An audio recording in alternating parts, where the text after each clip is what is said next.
சங்க இலக்கிய துளி 4. சங்க காலத்தில் நெல். ஆய்வு கட்டுரையாக்கம் வழங்குபவர் திருமதி ஜெயஸ்ரீ சதானந்தன்.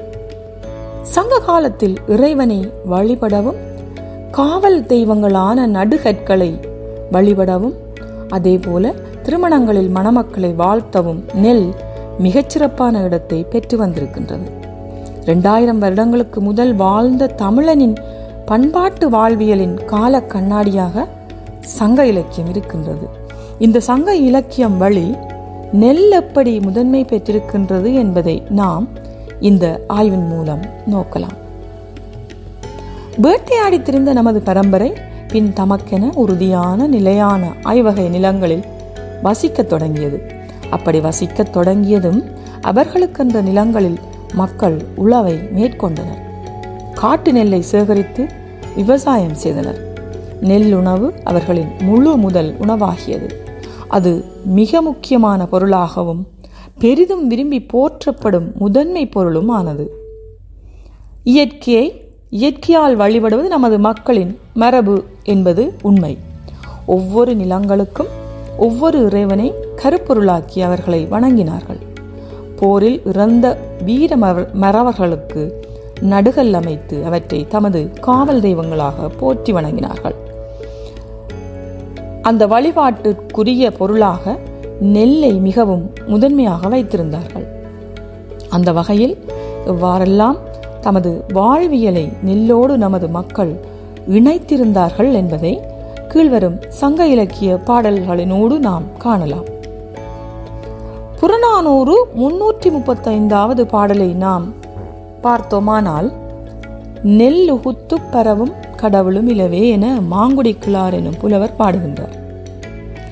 பகைவர் முன்னே அஞ்சாமல் நின்று அவர்கள் படையெடுப்பை தடுத்து பகைவரின் யானைகளை கொன்று தாமும் வெளுப்புண்பட்டு வீழ்ந்து இறந்தவர்களின் நடுகற்களை தவிர யாம் நெல் தூவி வழிபடுவதற்கு ஏற்ப ஒரு கடவுளும் இல்லை என்று இந்த பாடலில் வருகின்றது. மக்களின் காவல் தெய்வங்களாக இந்த நடுகற்கள் இருந்திருக்கின்றன. அவற்றுக்கு நெல் தூவி வணங்கி வந்தமையும் மரபாக இருந்திருக்கின்றது. பூக்களை தூவி கடவுளை வழிபடுவது போலவே அக்காலத்தில் நெல்லை தூவி வழிபடும் மரபு இருந்ததை இப்பாடல் சுட்டுகின்றது. பூக்களை தூவி வழிபடுவதை விட நெல் தூவி வழிபடுவது சிறந்ததாக கருதப்பட்டது என்ற குறிப்பும் வேறு இடங்களில் வருகின்றது.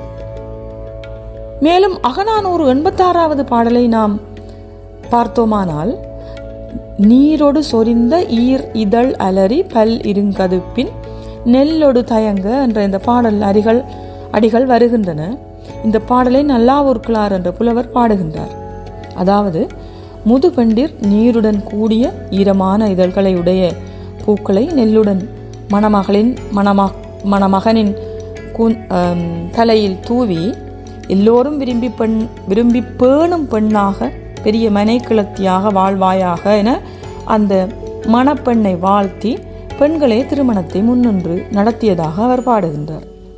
இந்த பாடலினூடு நாங்கள் நெல்லின் சிறப்பையும் பெண்ணின் சிறப்பையும் அவளின் முதன்மையையும் இந்த பாடலினோடு நாம் காணலாம்.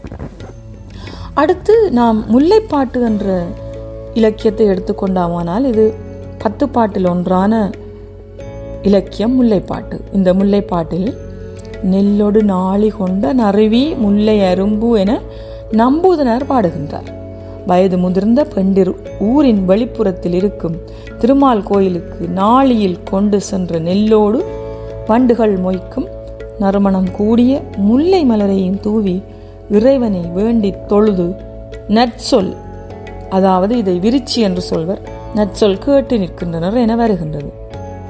விருச்சி என்பது பிறர் வாயிலிருந்து வரும் நற்சொல்லாகும். இதுபோலவே புறநானூறு 280வது பாடலில் நெல்லோடு நீரும் இறைவனுக்கு தெளித்து பெண்கள் விருச்சி கேட்டு நிற்பதாக பாடல் வருகின்றது.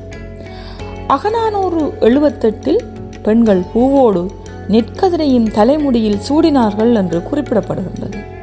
அதுபோல நெடுநெல் வாடையில் பெண்கள் நேரமறிந்து இரும்பினால் செய்த விளக்கில் எண்ணெய் கொண்ட திரியை கொளுத்தி மாலை நேரத்தில் நெல்லும் மலரும் தூவி இறைவனை தொழுவதாக வருகின்றது. அடுத்ததாக குறுந்தொகையில் நெல்லை போலவே சிறுதானியமான செந்தினையை நீரோடு தூவி வழிபட்ட குறிப்பும் வருகின்றது. சங்கம் அருவிய காலத்தில் எழுந்த சிலப்பதிகாரத்தில் நெல் தூவி வழிபட்ட செய்தி விலங்கு கதிர் தொடுத்த விடியல் சூட்டி என்ற அடிகள் மூலம் தெரிய வருகின்றது. அக்காலத்திலேயே இறந்தவருக்கு வெண்ணிற அரிசி நெல்லெனவும் வழிபாட்டுக்கு செந்நிற அரிசி நெல்லெனவும் பிரித்து தூவி வழிபட்டு வந்திருக்கின்றனர்.